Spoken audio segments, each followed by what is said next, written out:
We are in the heart of gardening season here in Oregon, and today we are talking weeds with Kathy Sheeran from the East Multnomah Soil and Water Conservation District. Kathy, thanks so much for talking to us. Thanks for having me be here. So today we're talking about some of the more aggressive weeds. Some are worse than others. Tell us which ones. I've brought a couple of plants here that are super common backyard weeds.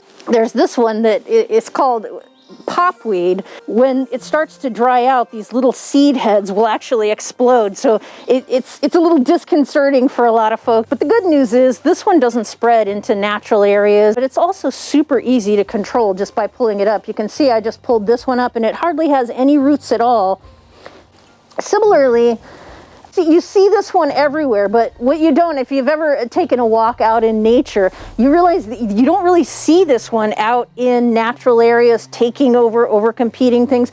And that's because this one really isn't an aggressive plant. Once it gets to this stage, or even to this stage, we can use a tool that's super easy to pull this one out. This is called shining geranium.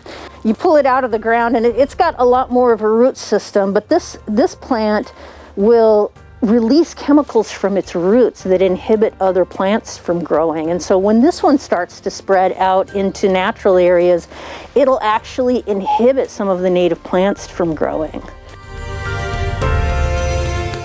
We are with horticulturist Weston Miller from OSU Extension Service. Weston, thanks so much for talking to us. My pleasure.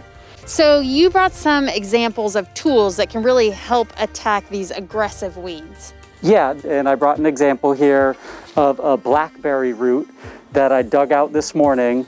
One of the handy ways to get these out is with a grubbing tool like this, a big heavy hoe that's gonna be able to dig it out, or shovels or picks. Another example would be with ivy. So with ivy, the trick is to dig it out over and over and over again. It just takes persistence to be able to remove it in the long term. Another tough weed that I want to talk about, it's called Tree of Heaven. So it's a really aggressive tree in Northeast Portland. You see a lot on the side of I-5 and other locations. This is going to be a kind of plant that might require herbicides to really be able to handle well. For all of these that I just described, a brush killer type herbicide would be the most a good choice. And the most important thing with herbicides is that folks read the label, follow the instructions, use safety equipment like the chemical resistant gloves and the eye protection. And if folks don't feel safe doing that, contacting a licensed pesticide applicator. Check out the Ask an Expert on the OSU Extension website and the Weed Management Fact Sheets on the 4 County CWMA website, or call 503-210-6015.